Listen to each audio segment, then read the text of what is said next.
So pretty much everyone, when they get started in real estate photography, their dream is to get in there, get in that $10 million house, get in that $5 million house, get in that $1 million house, and that's what they think the best area to be is. But let me tell you, the truth may not be so simple.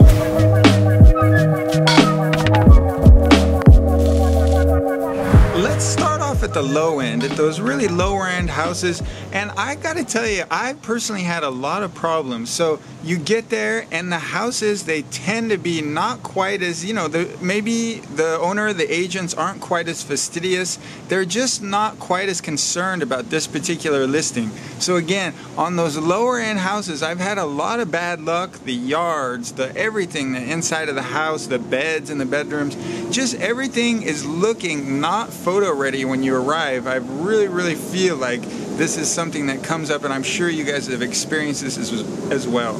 And interestingly, on the extreme high end of the spectrum, like say a $10 million house or a $5 million house, I've personally found that I feel like, you know, hopefully my clients aren't watching or anything, but that's one of those things I have to deal with. But yeah, I feel like the homeowners tend to be difficult to deal with in these really high-end houses. Okay, it's just, you know, it might be just the experiences I've had, so you guys can report back to me on that. But I feel like, you know, pickiness with the photos and just overall just stuff, just little things that are, you know, people are picky about when you're in their house, when you're on site. I've found it's harder to deal with. There's more pressure. I don't mind pressure. I don't mind shooting a $5 million house at all. I enjoy it just as like you guys.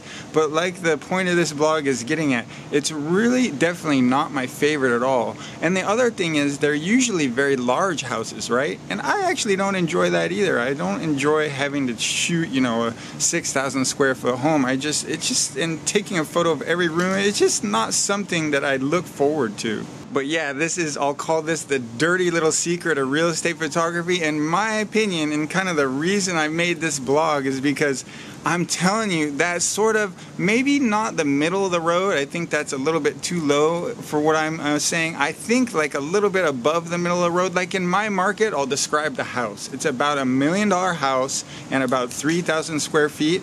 I found the owners and the agents are like really good about taking care of everything. For whatever reason, the owners seem to be right in there too, and they're really sort of clean and fastidious about everything.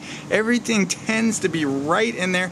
I know I'm going to be out of there. It's like a 2,000 or 3,000 square foot house, and I know I'm going to be out of there in under an hour, so that really sort of jives with me too. I don't know why really, but I really like to be done with things, you know, as far as shoots go, in about an hour or less. And I just find a general overall pleasure. Like I can go ahead and concentrate on the living rooms for say a little bit, like 15 extra minutes, and I just find those houses a pleasure. So that's my wheelhouse personally. I feel like people are aiming too high sometimes, so if you want my advice, go after what you really want. You don't want to be shooting $10 million houses every day, at least in my opinion. You want to be shooting like these, it depends on your market of course of the pricing, but you want to be shooting these like 3,000 square foot houses that are, you know, upper middle class, I'd say. So those are the best. A lot of them have really good designers. They have better taste, I feel, you know, as far as the design inside the house, the interior design. When you start getting these expensive houses, I don't know what happens, but people sort of lose their taste. You know, their taste goes downhill when you get these big houses. Who knows? You guys can leave a comment about that as well. I don't know why it works that way, but yeah. So the real wheelhouse, the real dirty little secret in real estate photography is go after those sort of upper middle class homes. Those are the best.